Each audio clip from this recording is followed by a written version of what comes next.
Very good morning, ladies and gentlemen. As we prepare to begin, may I kindly request everyone to take your seats and ensure that your mobile phones are in silent mode. You can access today's agenda by scanning the QR code placed on the backside of your badge. On behalf of CII, it's my pleasure to welcome you all to Summit 2025. We are honored to have you as such an esteemed gathering of corporates, founders, and industry experts with us today. To formally commence this significant event, we are pleased to invite Mr. C.K. Ranganathan, Co-Chairman CII National Startup Council, and Chairman Kevin K. to deliver his opening remarks. Over to you, CKR.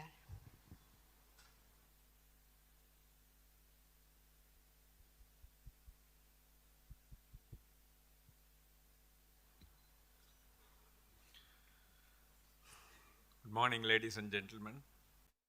It's indeed a great pleasure to welcome you all to the ICONN Summit 2025.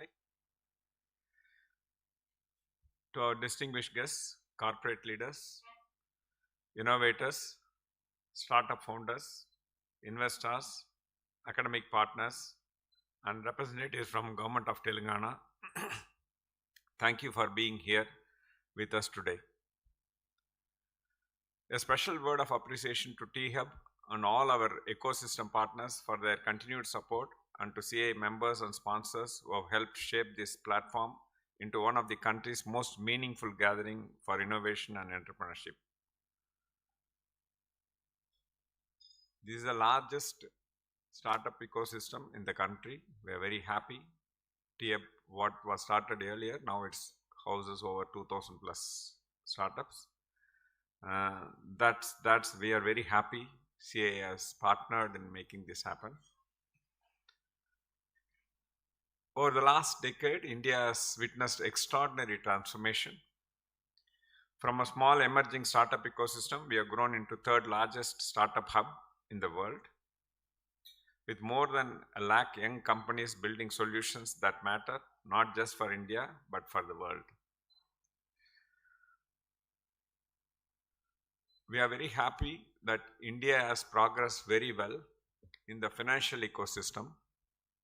The UPI, or so many transactions, is the proof, and we pioneered. We are very happy. We are leading that. Financial technologies, I think we are definitely there.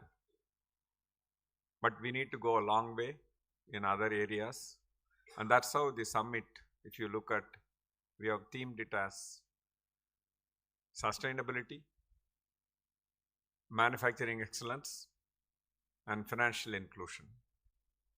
And these three are a very important focus, and this will definitely help the country move forward. Financial inclusion, we will be very happy if some Coimbatore youngster could get a finance from a Hyderabad person. Just a startup based on idea. Where will I go? Can we make it very easy for startups to get funds? Can individuals fund to the startups? And that would go a long way. And such kind of thing. There are farmers ecosystem are there, VCs are there. There are a lot of startup venture capitalists are there. All those things are also there. Individuals want to start up. Can we be far more inclusive and far more prevalent across the country? A startup should think getting funds is not a problem. All I need to do is I need to make a presentation, organize my ideas better, and if the presentation is appreciated, individuals or VCs can fund. And of course, there are VCs that have come a long way, but we can still go a long way. Coming to the sustainability, I think the EV areas, we need to go a long way. Currently, quite a lot of imports are happening, and it would be nice if we develop technology ourselves.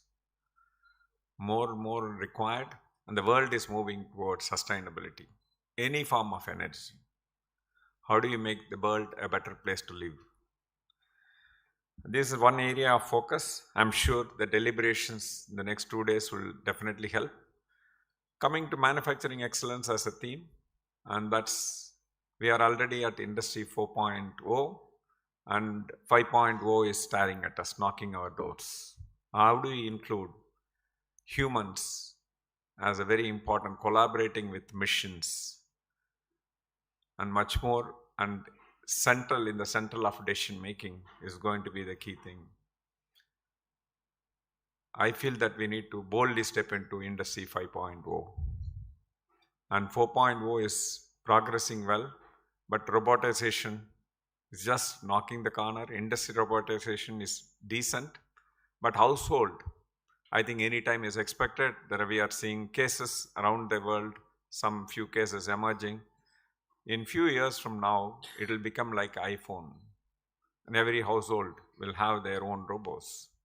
And that's what every companies, a lot of companies are putting billions and billions of money in innovating that. We need to do something in that form.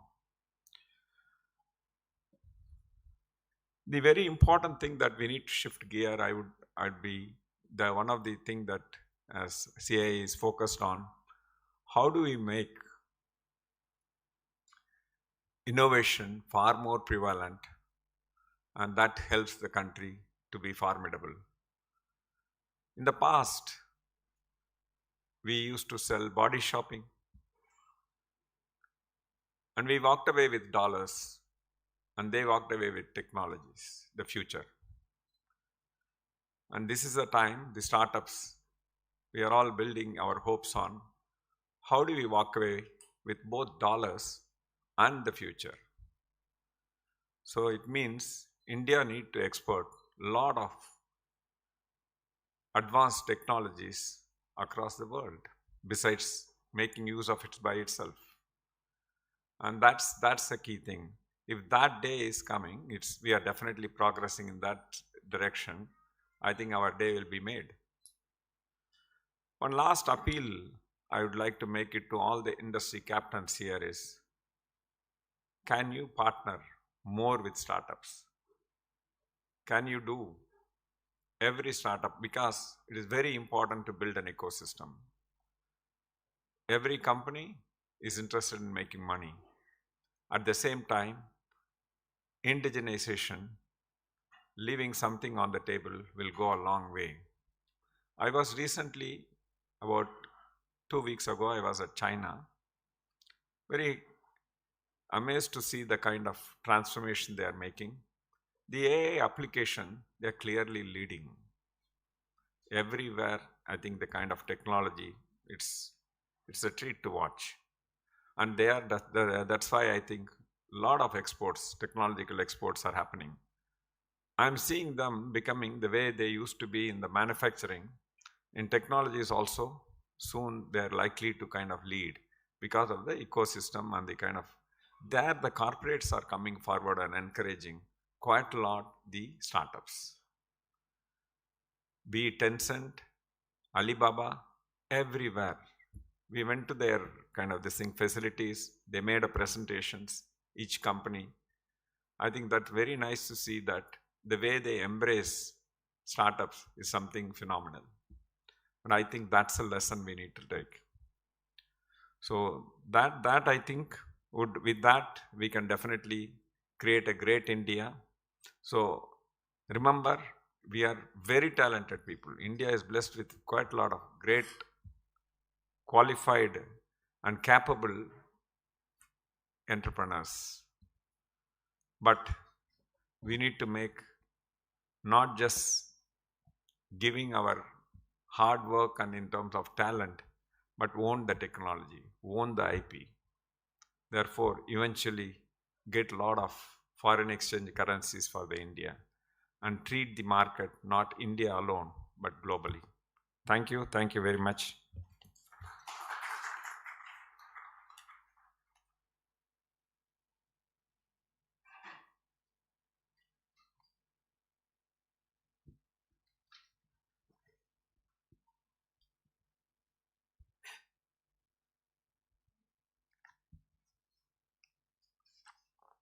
Thank you, CKR, for the opening remarks and your comments about what needs to be done next in India.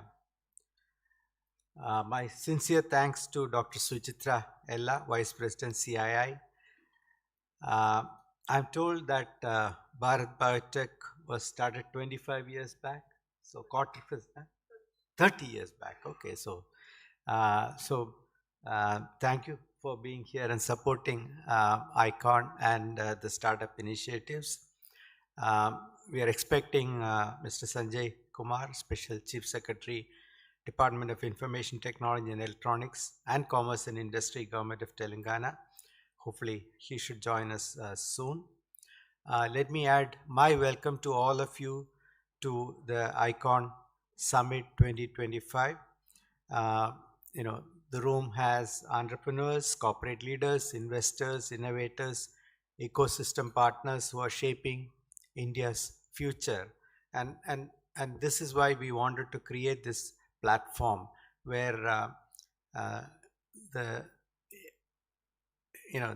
existing members of CII, the existing enterprises will connect with the new businesses, the startups, and the ecosystem partners, including investors, academics, etc., in one place. And that's the purpose of ICONN Summit. So let me compliment CII Centre of Excellence for Innovation, Entrepreneurship and Startups, CIES, for hosting ICONN Summit 2025, bringing together T-Hub, our knowledge partners, international delegations, and all our stakeholders for creating such a powerful platform.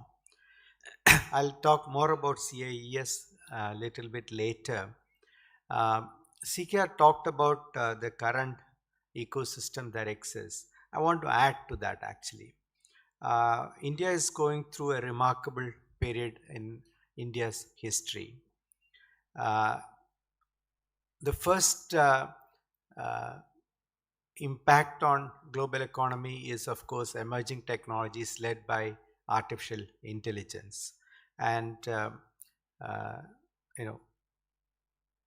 we can debate, how that technology is put to use, how much impact it's creating.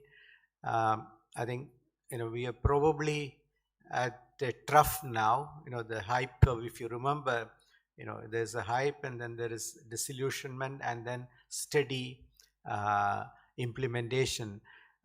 So we are probably the period of little bit of disillusionment. There is also concern about whether we are seeing a bubble and will the bubble burst, etc. But I'm confident in saying that AI will have lasting impact on not just the technology industry, but every industry for the next 20, 30 years to come. It's a technology that's going to impact everything that we do, businesses, life, everything.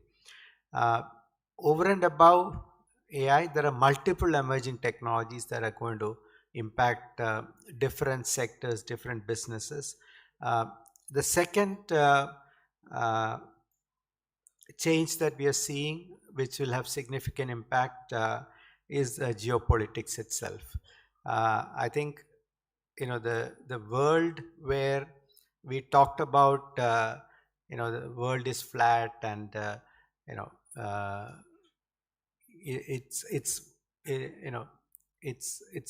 a single, single economy or single economic environment around the world, globalization, etc. That period, I think, is probably at least temporarily halted or paused, and there is now significant turmoil in the economic environment in different parts of the world. Tariff barriers are being created, etc. So that also creates changes for us. the whole issue of climate change, though right now in the back burner, many people don't talk about climate change. The impact of climate change is real. Tomorrow I'm planning to go to Delhi, and I'm actually kind of fearful of my trip to Delhi because I don't know if there are people here from Delhi. I think one day you are getting a reprieve from the pollution levels which are there. But I worry about people living there permanently. The impact on their health, etc. And it's partly due to, of course, man-made pollution, but partly due to climate change, etc.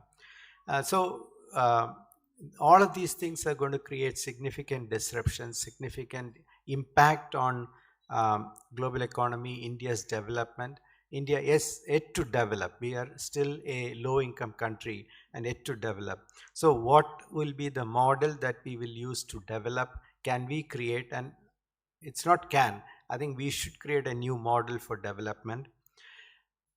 Having said that, there is also realization that we need to have technology sovereignty, strategic autonomy. This is what Operation Sindoor taught us, and how wars are being fought today. So this requires us to think of transforming ourselves into an IP-led economy, a product nation approach.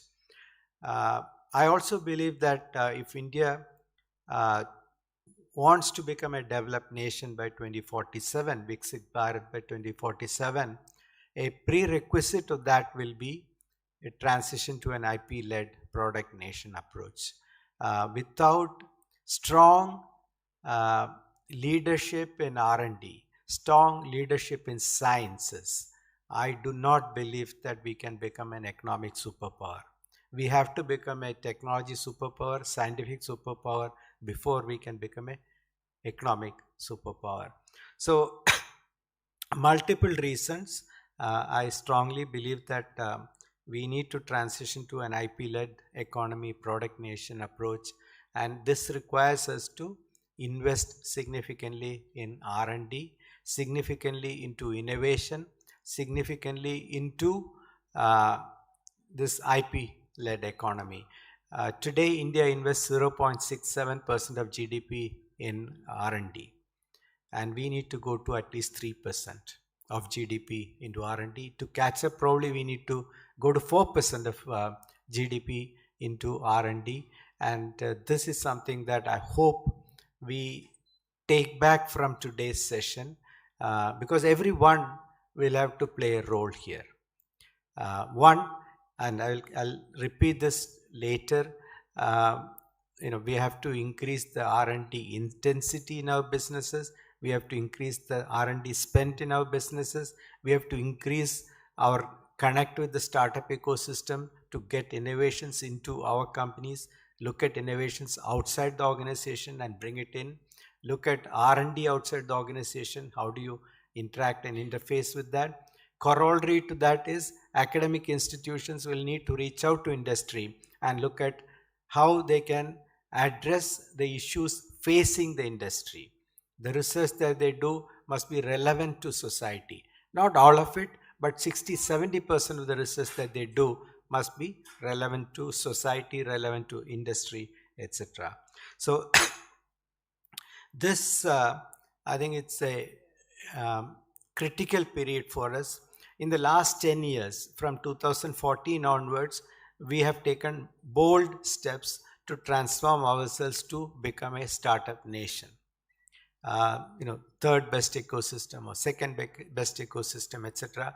The place we are holding this, the T-Hub, is an example of how startups are nurtured and how a startup ecosystem is being created, etc. And that's why CIES, when it looked at where to house its National Center of Excellence, we decided to host it at T-Hub.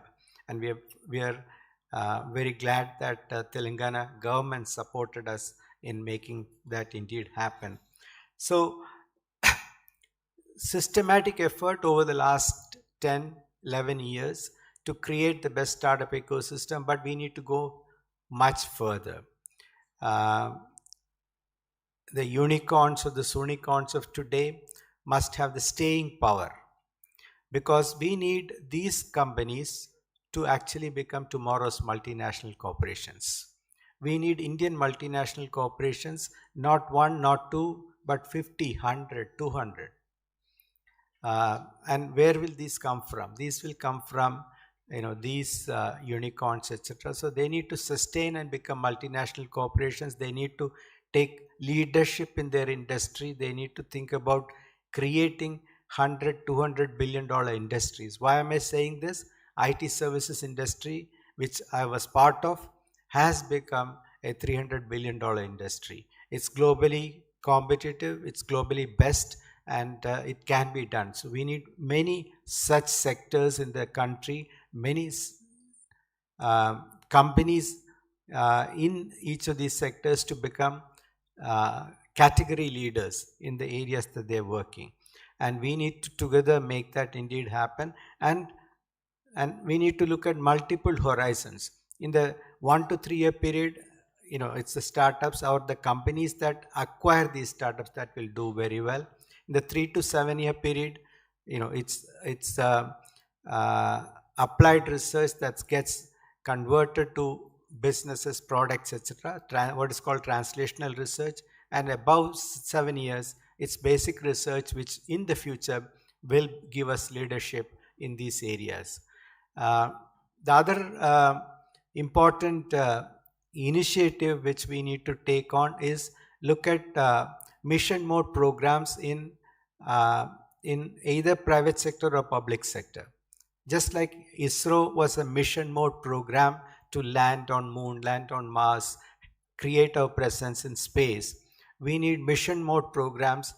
So when in defense we look at our own fighter aircraft, or we decide to create a commercial aircraft, that's a mission mode program. Similar to that, we need to think about how can we create mission in battery technology. Can we have our own battery technology that's competitive in the world, next generation battery technology. If you look at nuclear, for example, India gets about 1.7% of its power requirements from nuclear. We need to take it to 20%, because that's the composition we need if you want to have the right energy mix. 50% from renewable, 30% from hydro, thermal, etc., and 20% from nuclear. So again, it has to be a mission mode program. Government realizes that. That's why they have allowed private participation to happen in nuclear. So these programs, mission mode programs, also need to be launched parallelly. At CIES, we are working in the intersection of startups and enterprises, typically existing members of CII. Our intent is to connect startups with enterprises such that both of them can benefit from each other. The startups get a market, startups get mentoring, startup gets funding, startup gets acquired by these enterprises. These enterprises will see innovation, will see new way of doing things, will see faster growth when they look at startups. They can actually jointly go to market with these startups, etc. So this is a mutually beneficial relationships, and CII is best placed to make this happen because of our existing membership and now a growing affiliate program with startups. We have now several startups that are affiliated. Affiliation program allows us to actually do some kind of audit of the startup, and when we now recommend a startup to an enterprise for either partnering with, acquisition, go to market with, we are telling them that we have gone through and reviewed these startups and they are an affiliate of CIES. So the CIES over the last 2-3 years have launched several programs which have benefited both the enterprises and the startups. We have also connected our startups with such ecosystems around the world in Israel, in UK, in UAE, in Singapore, etc. And this will again be a growing set of activities for the center. Today evening, we are having a meeting with family businesses here in Hyderabad. Now, this is again a program that CIES has been doing very regularly. The goal is to unlock the potential of family offices to invest in startups. Because this is an asset class that family offices must look at, allocate a certain percentage of the wealth into the startup ecosystem, again in a mutually beneficial manner. It's not grant or it's not charity, it's again an investment with expected returns and things like that. So demystifying the venture capital for family offices, enabling smarter risk-aware investment decisions, encouraging domestic capital to fuel domestic innovation. I strongly believe that working with the startup is part of nation building.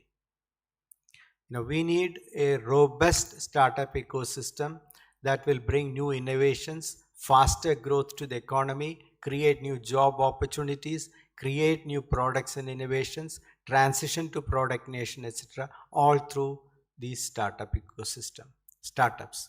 And that's why I believe that it's part of nation building, and family offices must actually participate in this nation building activity by working with startups. In the coming year, CIES will look at facilitating more curated interaction with startups, etc., so that either for the enterprises or for family offices, we actually understand both sides better and created a curated deal flow. We will organize sector-specific co-investment roundtables. We also want to actually bring together family offices so that they will join hands together, share their information on startups, etc., their investment on startups, so that we can invest much larger amounts on startups, etc. Build a national network of family offices to discover, evaluate, and co-invest in high potential companies. Create platforms where family offices can meaningfully participate in India's tech and innovation growth. Now, before I conclude, I also want to say that I talked about increasing investment in R&D. Government of India has done this in a big way. They have created the Research and Development and Innovation Fund, R&D and Innovation Fund, which is $12 billion. We do not have a $1 billion domestic fund, but the government of India has created a $12 billion VC fund. That's the RDI fund. So, I want to say that, this will facilitate, welcome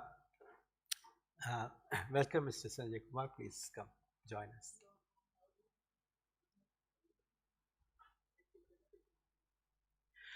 This will facilitate us to,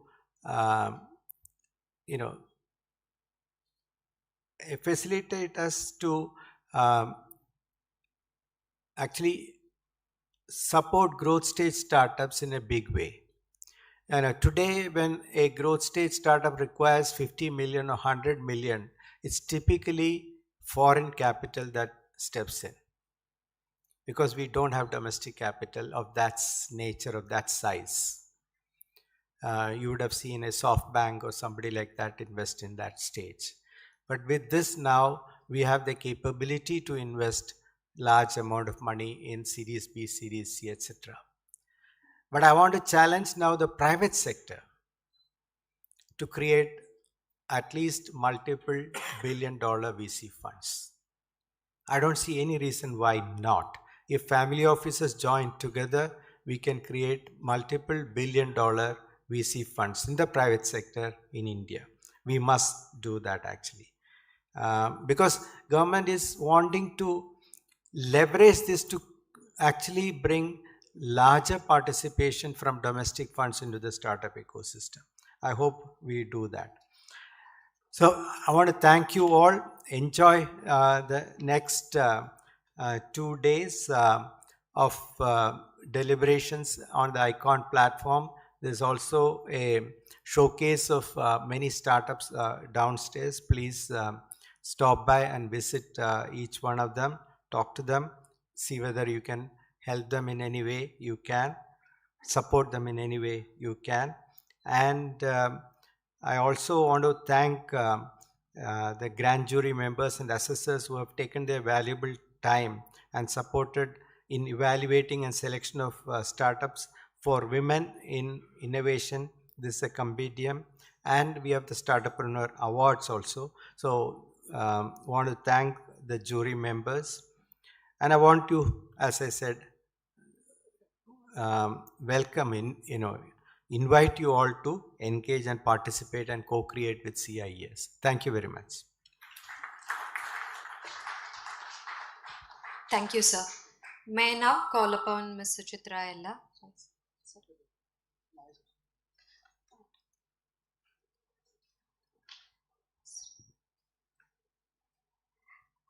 Vice President CII, co-founder and Managing Director, Bharat Biotech.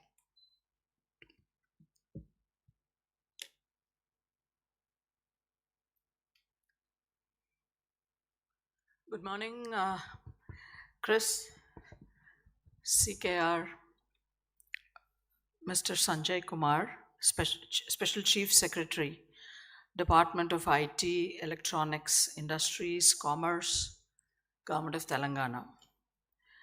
First generation entrepreneurs, serial entrepreneurs, I'm sure there are many of us, ideators, innovators, investors, policymakers, CII members, ladies and gentlemen. This is indeed a wonderful Monday morning, which is generally not this way around. Mondays, what goes through in our minds. But this is really wonderful because coming back into the high-tech,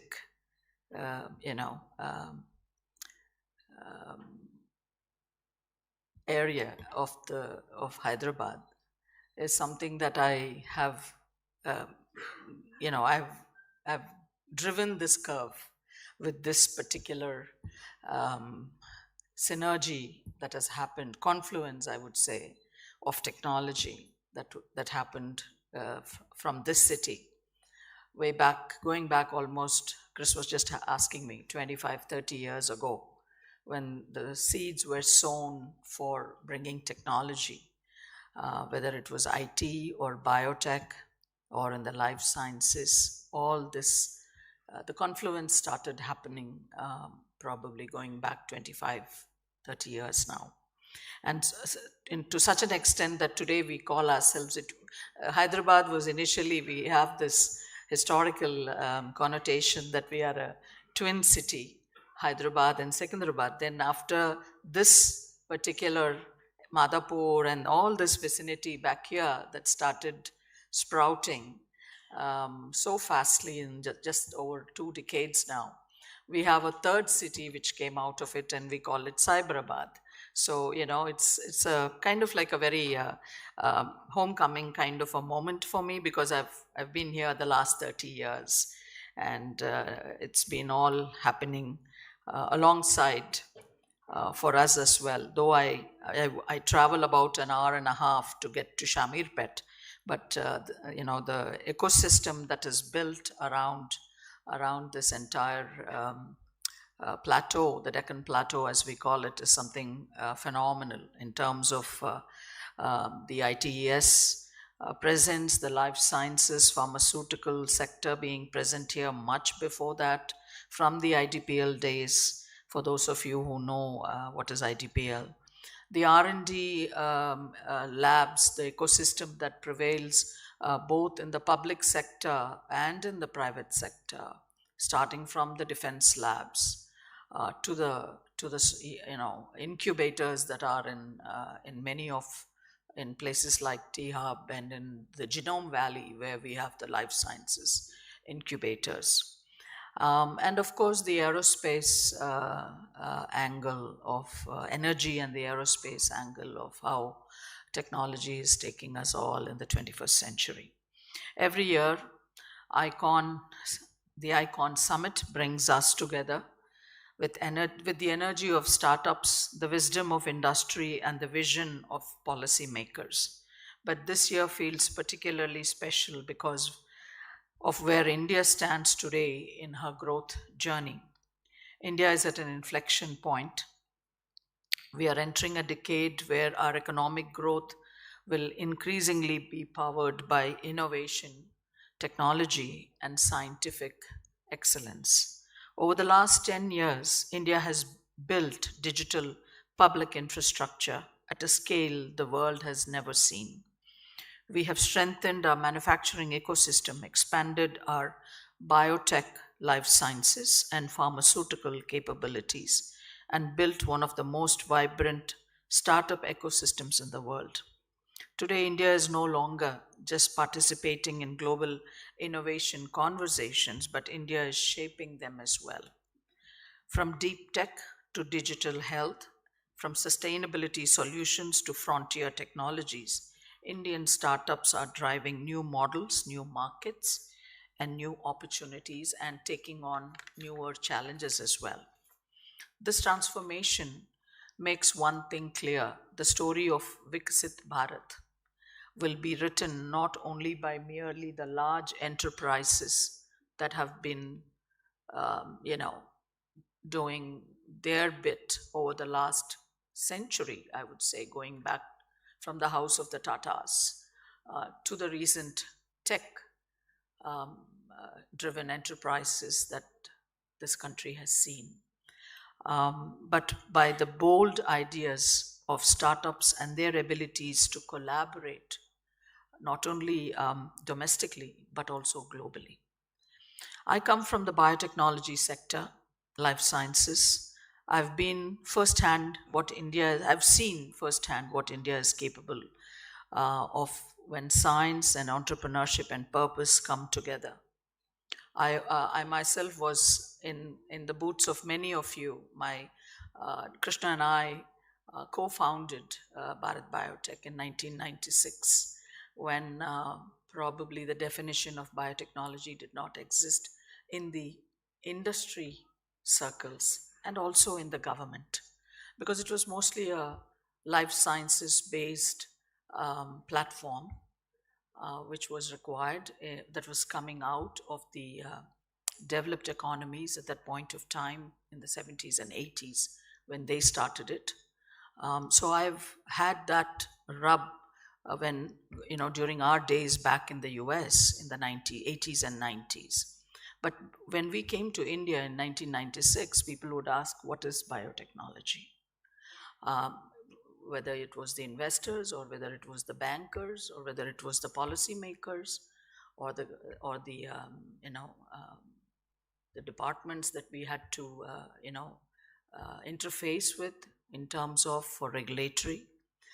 So it was something very, very unheard, unseen, and unknown. It was like the fear of the unknown, except in the research world, again because of the academia being, doing what they were doing in the biological and the life sciences.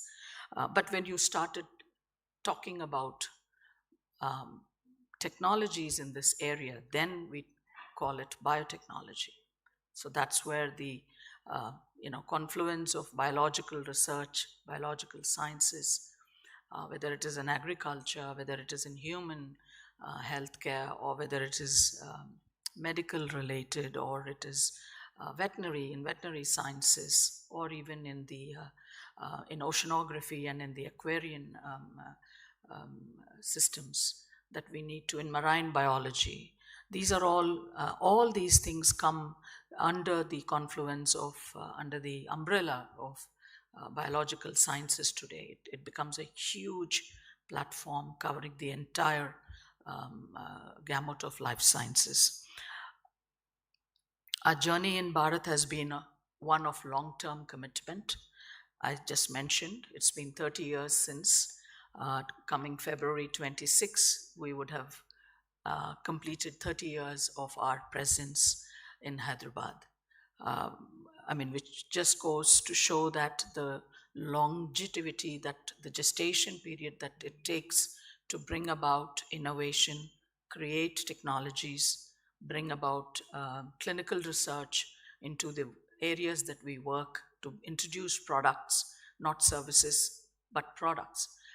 And in order to do that, we need to be into an international scale of operating all our verticals that are required to be regulated and also universally, accredited in terms of evaluations and peer academic, scientific knowledge, and so on and so forth. Through the pandemic, India has proved that we are not just a manufacturing nation. We are a country that could create, scale, and deploy world-class technologies, innovate under pressure, at speed, and with global impact. Standing here, I'm very proud to say that Hyderabad is that one city that brought that world attention to this country, to this entire ecosystem that we have built here, that we have all been building on, growing, taking it year after year, and scaling it to the next levels. Both our states, I was in Maharashtra just last week, 3 days ago, and I was so, I connected the two states again. We just not only share borders, but we also, both the vaccines that came out for the pandemic came from these two states. It is so, and also for us, the virus itself traveled from Pune, from a National Center of Excellence, the National Institute of Virology. For those of you who are in life sciences would have heard the name. It's an ICMR laboratory, and they continuously work on different viruses and its applications and its impact, whether it is to the human or animal or to the plant systems. So this virus, the samples came from the ICMR labs. So that again connected me with these two states sharing borders, transporting the SARS-CoV-19 virus in our cars, because two of our cars had to be deployed.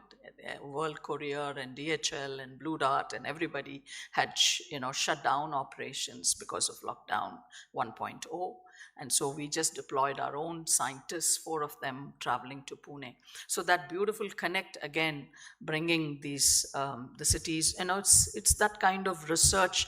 The ecosystem that is required is to delve into research, as Chris pointed out very aptly, that it is the research and the innovation that is just going to drive the future of the next 25, 30, 50 years forward for our nation. I think that's the horses that we need to be riding on. India has become a global innovation leader. We must strengthen our national commitment to research and development. R&D cannot be an afterthought. For us, again, it was exactly the same principle that when we started out, we said we will ensure that R&D is not coming later. It will start our journey, and that's how every single molecule that has been introduced in the preventive technologies and also in the biotherapeutic molecules that we have introduced, that we can proudly stand and say that India has the IPR for it. It was not borrowed IPR and it was not acquired IPR, but was created in India by indigenously with partnerships, of course. Again, a great word which Chris mentioned is that partnerships.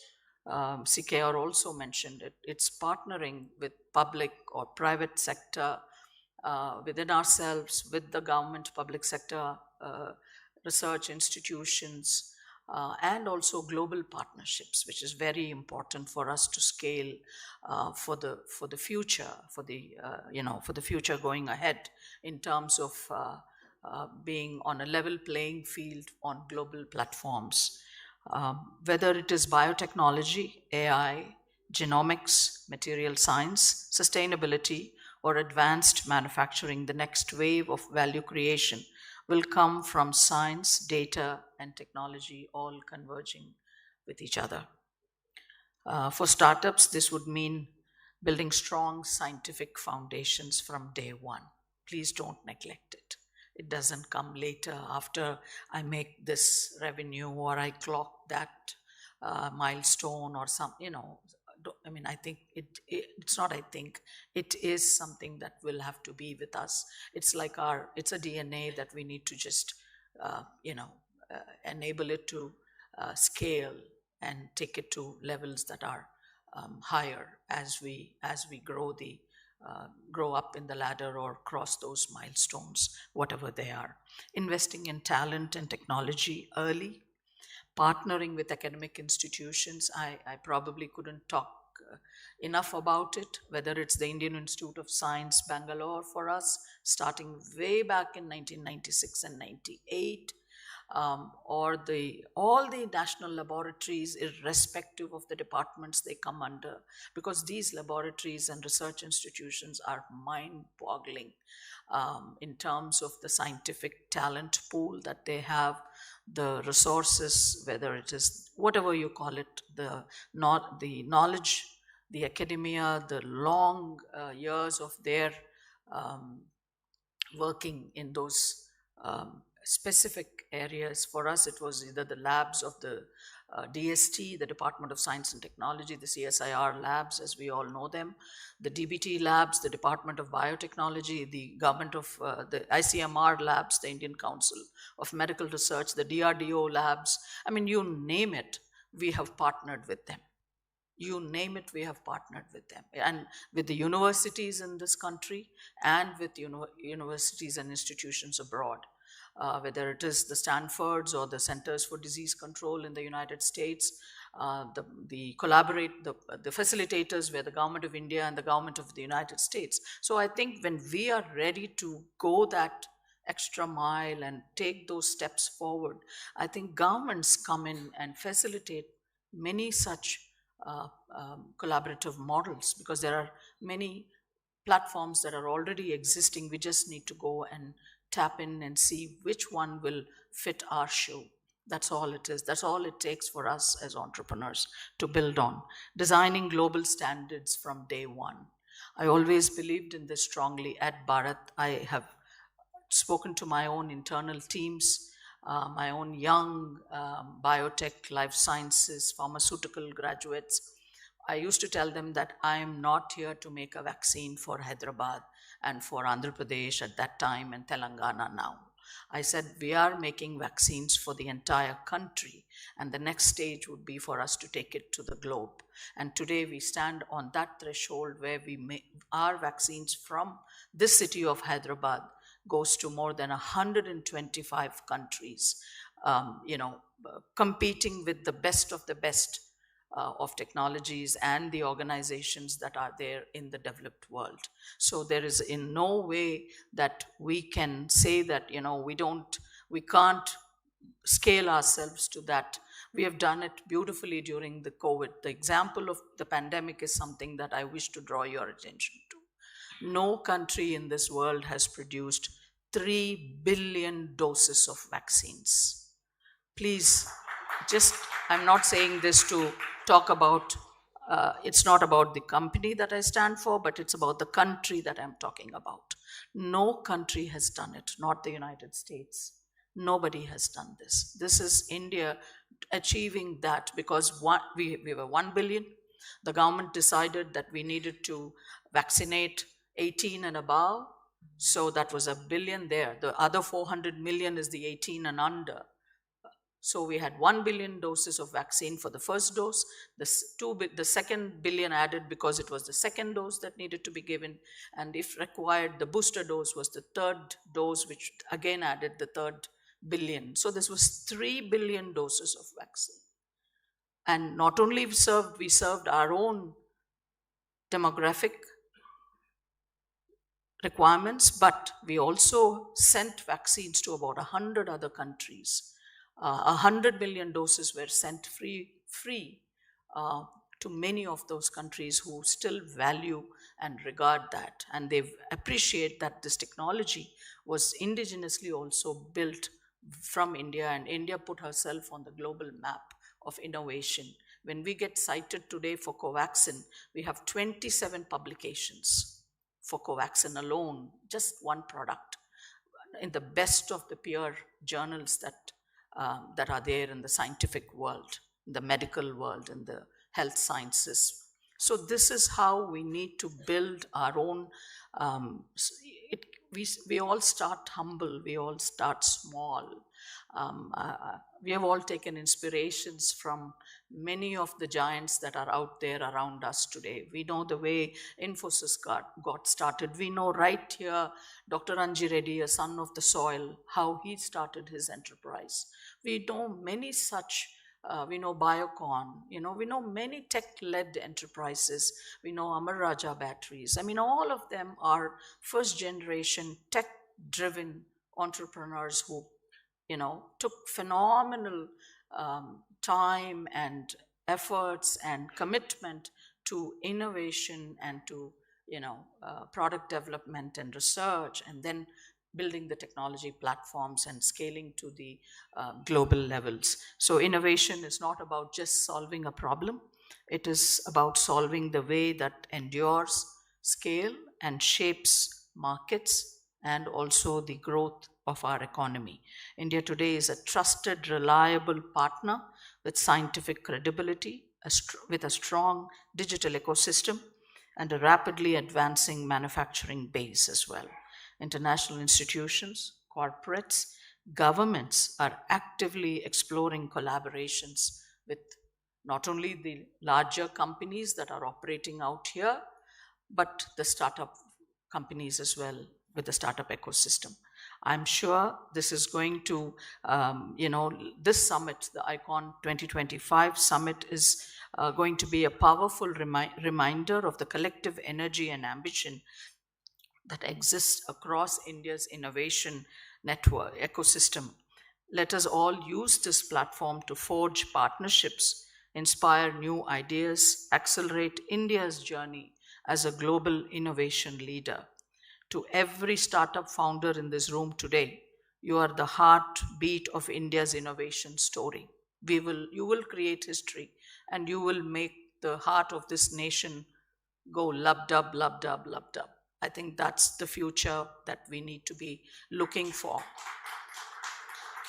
Some of us may be there to see it, some of us may not be there to see it, but 2047, I'm telling you, ladies and gentlemen, is something that just gives me goosebumps. Seriously. I know we are in, some of us on here are in a transition kind of, in that in between. We are a bridging kind of a generation, but the 2047 and beyond, the children and the Gen Zs of today, I mean, I'm just excited for them. And I think they are going to be the superheroes when we will stand tall as a nation in the top 3, top 2, why not even the top 1.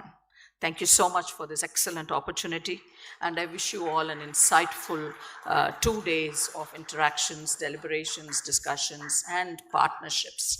That's the most important. I think that's the key word, collaborations and partnerships. Please don't go back without it. Take one home today and tomorrow as well. Thank you so much. Thank you. Thank you, ma'am. May I now call upon Shri Sanjay Kumar IAS, Special Chief Secretary for the Industries and Commerce, Information Technology, Electronics and Communication, Government of Telangana, to deliver the inaugural address, please.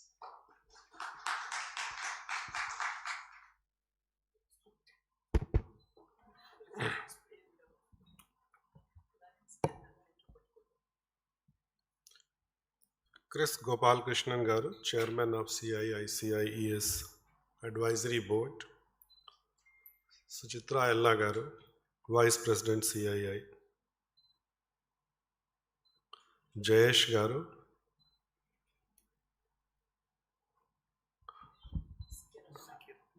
and Ranganathan Garu, Co-Chairman of CII National Startup Council, and everybody present here. A very good morning to all of you.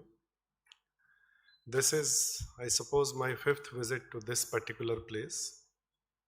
But whenever I come here, I go back with a lot of energies because always I see an assembly of young, bright minds whose positivity, positive energy rubs on everybody. I was just discussing with Gopal Krishna Garu that regarding this entire initiative. So it's, in fact, I'm very happy to note that this is a meeting place for, on one hand, the enterprises, second hand, startups, and third, investors. So this is the complete ecosystem where I think is assembled here, and I think the startups have a great chance to utilize this opportunity and go to the next level. So that way ICONN is doing a great job, and I really wish them all the best for their initiative, and I hope that in the coming time they will be taking up more and more of this kind of initiatives. As you all know, T-Hub is known for doing a great job for the startups. Just behind this building we have got T-Works, where they do the prototyping, they help the startups in prototyping part. So this is an ecosystem which has nurtured a number of startups over the years. And to take it to next level, state government is taking a number of steps. First in that line is under the leadership of Honorable Chief Minister Shri Revanth Reddy Garu, we are going to launch very soon a fund of funds. Initially it will be a corpus of around 1,000 crores, where we are going to partner with alternative investment funds. Idea is to pick the startups which are somewhere in the middle of their journey and to help them access finance so that they can go to the next trajectory, and hopefully this particular initiative will create more number of unicorns, because we keep hearing that Bangalore has got highest number of unicorns and Hyderabad has to do a lot of catch up. So I think that initiative, whenever in the next 2 months when it starts, will put Hyderabad startups on that course. And the way Suchitra Garu was mentioning that the city has got 3 parts. In fact, just to tell the audience that government is going to establish the 4th city also, which we have named Bharat Future City. In fact, on December 8 and December 9, a mega summit is planned where our Telangana rising policy will be unveiled. You must be knowing that we have taken up a very ambitious task to reach $1 trillion economy size by 2030, and by 2047 the idea is to reach $3 trillion. So technically what we are talking about, that we have to grow at the rate of 16 to 17% per year. Since creation of Telangana, we have clocked around 11 to 12%. So additional 5% has to be, we have to increase our speed to clock that additional 5%. And there the role of startups will be, I think, of immense importance. At the same time, there will be role for deep tech, artificial intelligence, and emerging technologies. So I think a week later, Government of India is going to roll out its National Quantum Mission in Hyderabad, in triple IT, and we also will be unveiling our quantum technology roadmap, how state is going to harness this particular area. And along with that, we have Telangana, you must have come across some reports that we are going to create an AI hub. That idea is to create the country's largest AI hub. And if you just to give the background, from this very hall, Telangana Data Exchange was launched around 3-4 months before. That is I think, largest data exchange in the country, because people at the national level, they talk about AI Kosh, Artificial Intelligence Kosh, that's their database. But in AI Kosh also, almost 90% data has been shared by Telangana. And now our idea is that in this Telangana Data Exchange, we will be, in the next 6 months, putting all the state government data which can be shared with the public on one platform. And that will be a strong data repository for all the AI startups who are working in this field. So that will be a real good, I think, because we say data is the new oil. So that will be something, a great opportunity for the startups in Hyderabad to use that, identify problems where they can work and find solutions for the people at large. And after that data exchange, you must have come across that we are coming up with 2 places where you can say that data center hubs. One is in the area of Mir Khan Pet and Timmaipalli, where around 400 acres of land has been earmarked for that. A lot of big names who are there into this kind of thing, they are already working there. Another, we have planned data center hub at, that is at Sitarampur and Chandanvelli, where in between that also is around 400 acres. And after that, we are going to launch this AI hub, where there will be a strong focus on healthcare, biologics, deep tech, artificial intelligence, and cyber security. In fact, we are going to start 2 centers for excellence, one in cyber security. For another one, we are thinking about biologics. So I will be needing help of Suchitra Garu kind of people, because that is something, a tripartite arrangement between Government of India, state government and industry bodies. So these are the 2 areas in nutshell we have decided, and we'll be starting very soon. What I want to tell this august audience, that state government is taking all the steps to create a complete ecosystem. On one hand, data center hubs, one hand data exchange, it's an AI hub, and of course, Google for startups is going to come only, I think, only at 7th or 8th floor in the same building. So that way it's a complete ecosystem, and I think once everything is operational, Hyderabad can boast of having the best facilities for the startups. And another area where startups will be very much interested will be life sciences. So we are going to launch very soon our new life sciences policy, where a long-standing demand of the industry was that state government needs to support more when it comes to R&D. So in this new life sciences policy, we are going to give industry status to R&D also. And we will be extending all the incentives which are available for industry as such. They will be extended to R&D also, and to top it all, some additional incentives also will be offered. So that will be a real game changer for the life sciences sector, where R&D so far we were not recognized as industry as such. And startups may be very much interested about our MSME policy framework.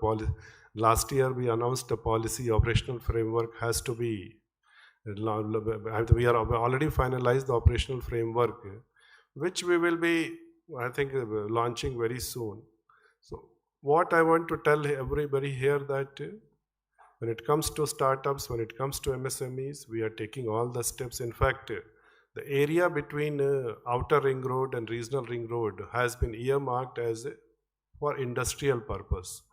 And we will be creating 10 MSME parks. And one will be exclusively dedicated for women entrepreneurs. So once this 10 MSME parks become operational, that will be a natural, you can say, transition from startups to MSME part. So we are creating that kind of facilities also. I just want to assure everybody here that state government is committed under the leadership of our Chief Minister, and we are taking all the steps to nurture the startup ecosystem and help them go to the next level, be it fund of funds, be it MSME parks. We are taking all the steps. Thank you.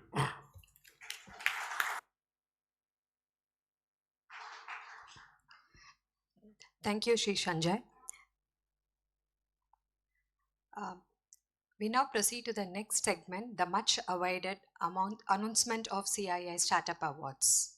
The CII Startuppreneur Awards, launched in 2018, was instituted to celebrate innovation, encourage entrepreneurship, and recognize young ventures that are shaping the future of Indian industry.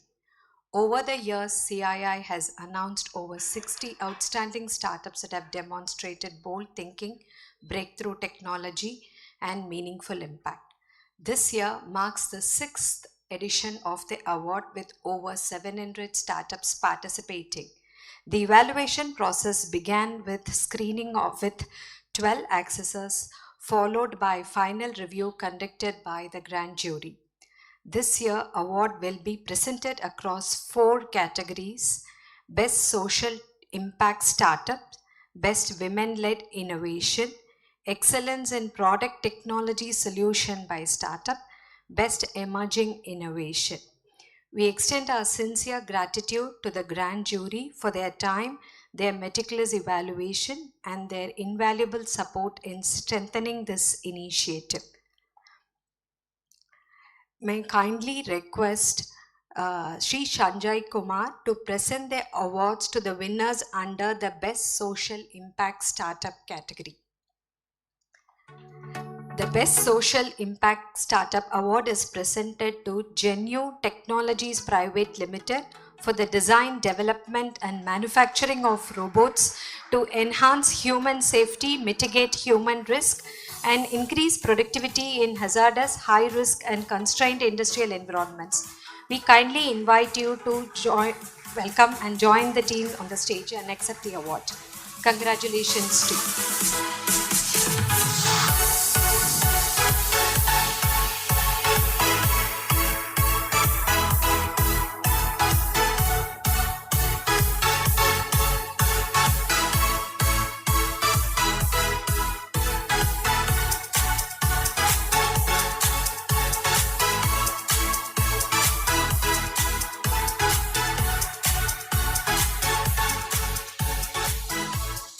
The second receiver in the category is Micro Ensure Consulting Private Limited for the digital platform which amplifies access to affordable insurance solution from protection to pension, bridging the protection gap and fostering financial resilience across India for unserved and undeserved communities. We request the team to join us on the stage to receive the award.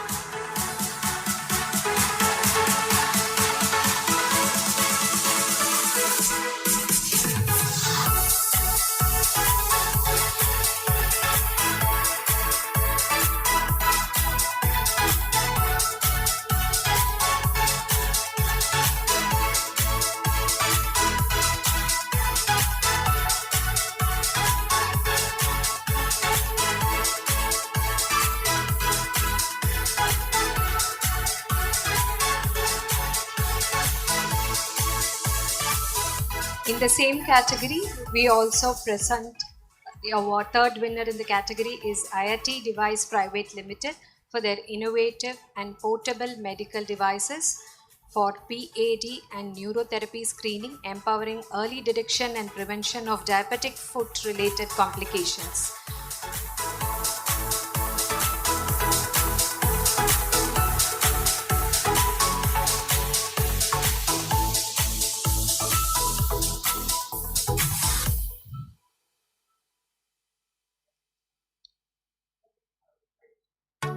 A certificate of appreciation under the category of Best Social Impact Startup Award is awarded to Basic Enterprises Private Limited for its innovative contributing to accelerating India's housing and all the mission through the use of AI and automation technology.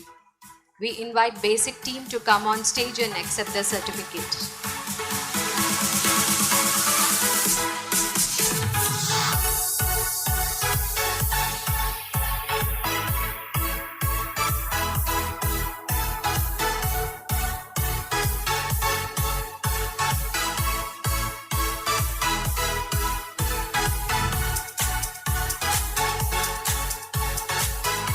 Moving to the next category, Best Women-Led Innovation.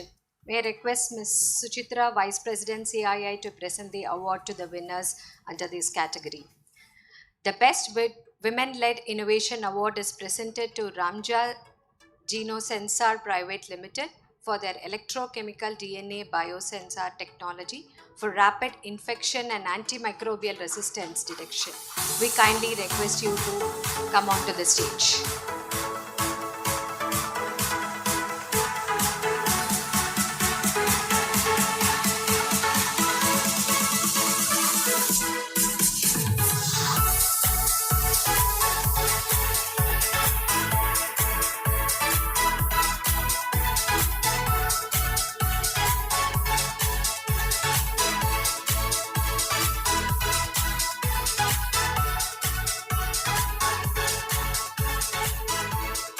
The next winner in this award is Rashvi International Sanitary Research and Services Private Limited for the providing advanced climate resilient and ecology sustainable plant protection and phytosanitary solutions, primary targeting marginal farmers in multi-crop system. We request you to kindly come on the stage.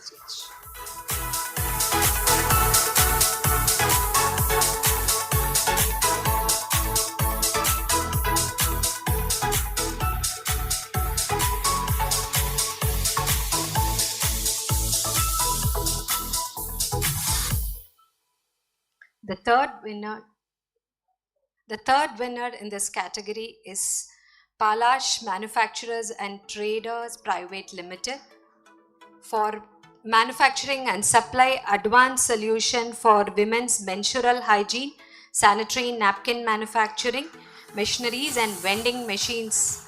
We request the team to come forward and receive the award.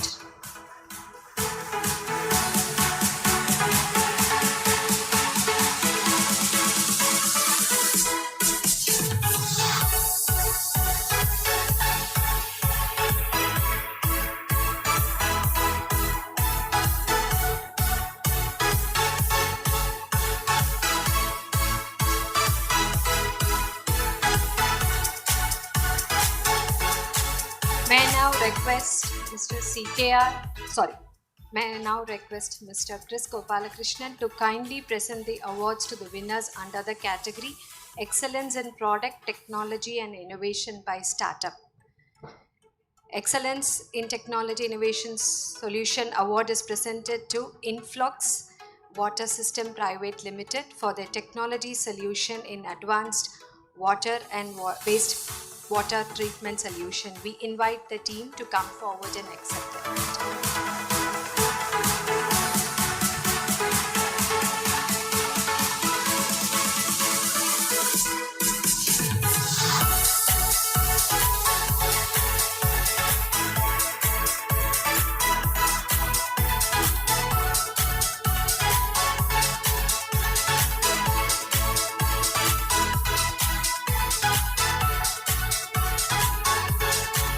Next in the category Excellence in Technology Solution Award goes to Myco Private Limited for their technology solution of 3D concrete printing solution that seamlessly integrate art, automation and construction, revolutioning the building process through efficacy and cost effectiveness and sustainability.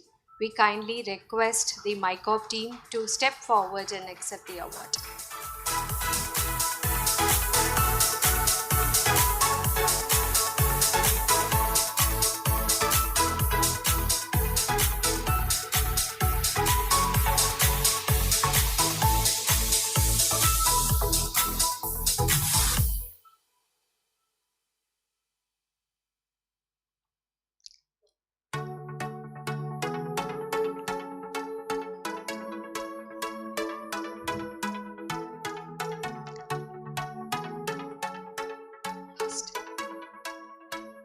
Moving to the last category, Best Emerging Innovation. May I request CKR to hand over the awards to the winner, Biomi Sustainable Ventures Private Limited.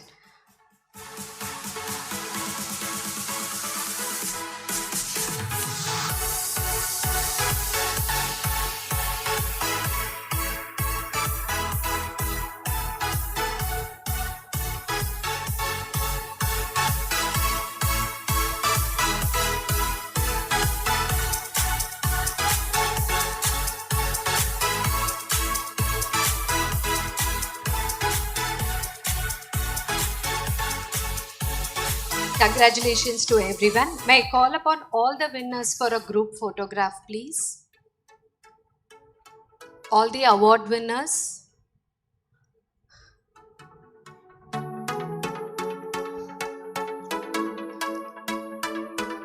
Okay.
With this, we conclude the CII Startuppreneur Award 2025 ceremony. A big congratulations to all our winners.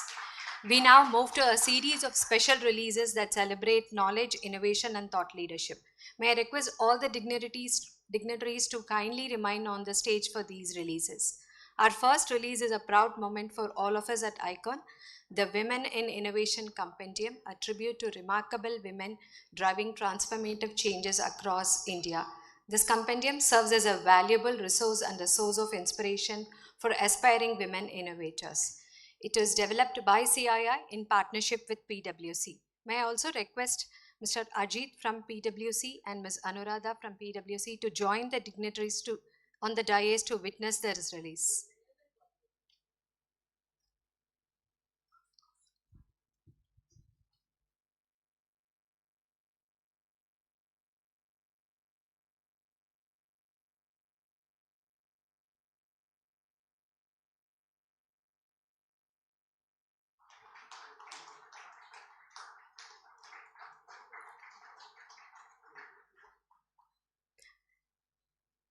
May I request all the women featured in the compendium, if you're here, to kindly come for a group photograph.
We now move to the next special release, the report on engineering, hardware industry, startup ecosystem.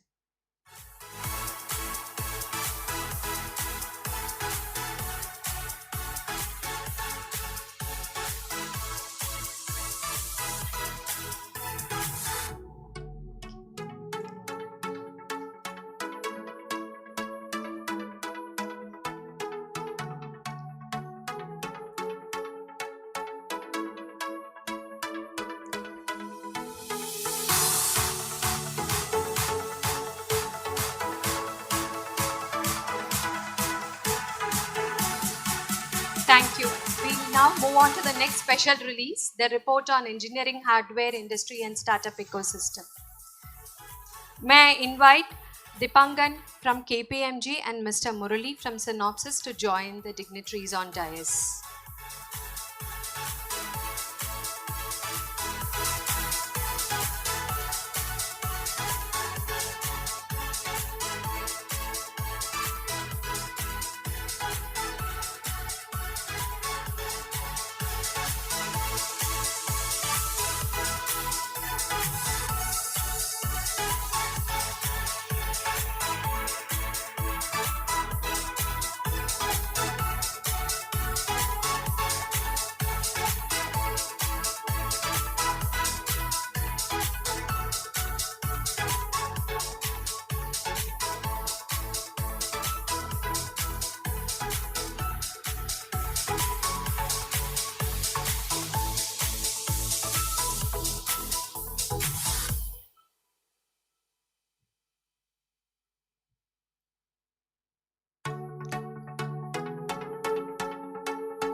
We now move to the third and the final release for this session, the report titled Democratizing Access to Finance in India.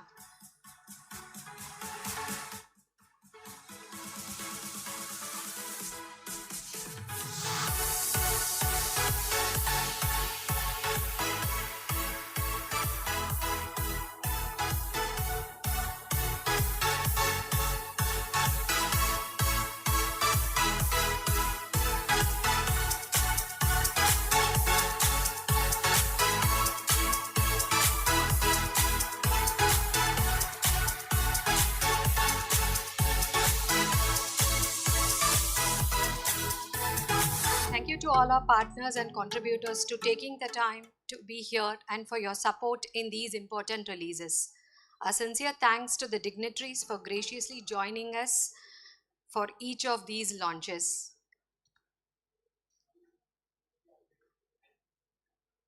May I request Mr. CKR to deliver his closing remarks, please.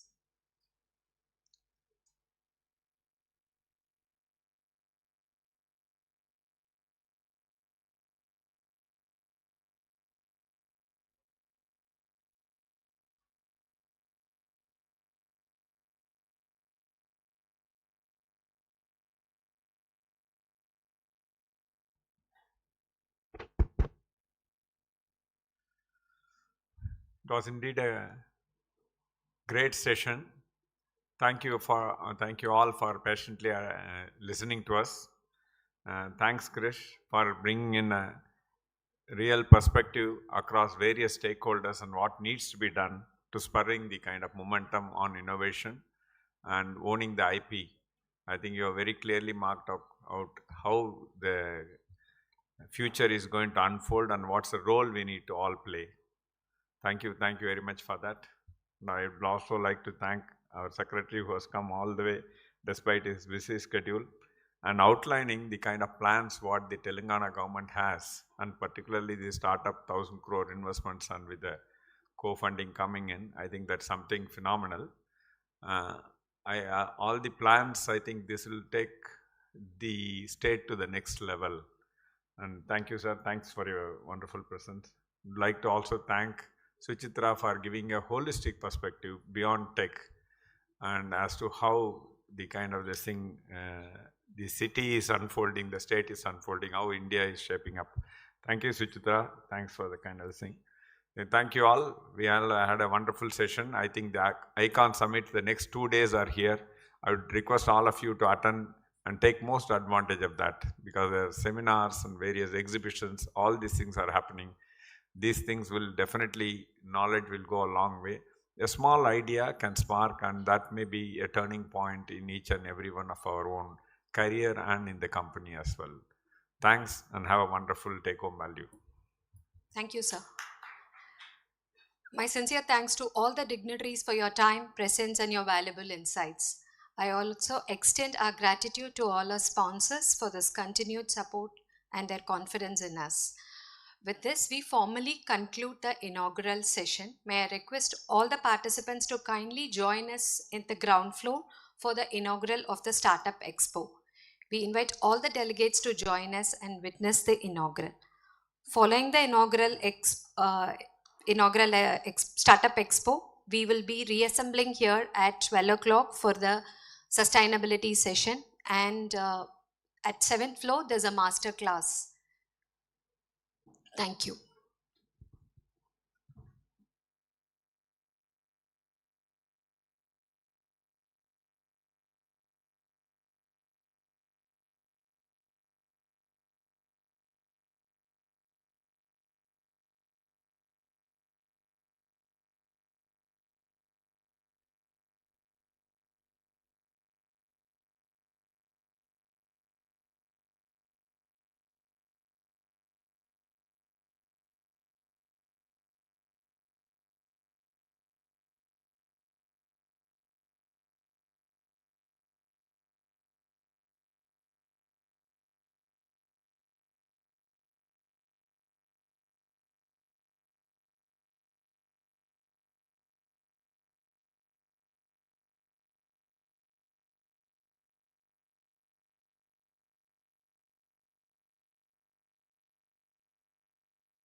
The stage for the session. And these are the real practitioners who have actually done. So they represent two important segments, government and industry and family office. So please come on stage, and it's in the format of a conversation. So your presentation, okay. Over to you.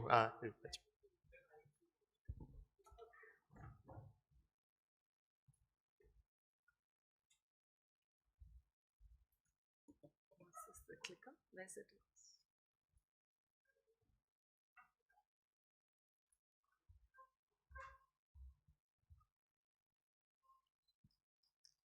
presentation.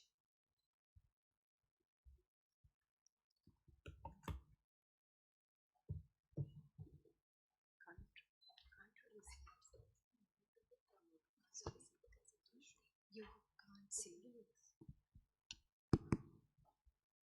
Hi, everyone. Good afternoon. So thank you for having me. So as Mr. Gopal Krishnan said in the morning, you know, CII would like, and the government would like more corporates to get involved with investment into technology and adoption in their industry. So I'm here to give a little context, like a 5 to 10 minute context setting before Mr. Sanjeev Gupta gets on to stage and we have a quick chat. So my name is Nirupa Shankar. I'm the Joint Managing Director of Brigade Group. We're predominantly in a Bangalore-based firm, but of course we are now setting up a larger presence in Hyderabad as well, and of course Chennai, but predominantly South India. So I am part of an industry that does contribute quite significantly to carbon emissions. You know, the real estate industry does account for about 39% of all global CO2 emissions. It accounts for 30% of energy costs, and of course 20% of all water consumption. So it is very much part of the problem of global warming. But as one person told me, you know, development is going to happen whether you like it or not. So it's best you try and develop in a responsible manner. If you look at India's cities, you will see that obviously our cities are very overpopulated and densely populated. Even if you compare our top cities to global top cities across the globe, we are far more densely populated than those across New York or Tokyo that are normally considered to be extremely dense. What does this entail for our cities? Like, what are some of the problems that we see? One, of course, is the limited access to clean drinking water. Only almost 30% of urban households lack access to clean piped public tap water. 39 out of our 50 cities are considered in the most are considered as having the most unbreathable air quality. And 62% of India's wastewater is untreated or only partially treated. And of course, having landfills in the city is, of course, another problem that we have all read about. And India is supposed to have almost 377 million metric tons of waste being added to our landfills every year. So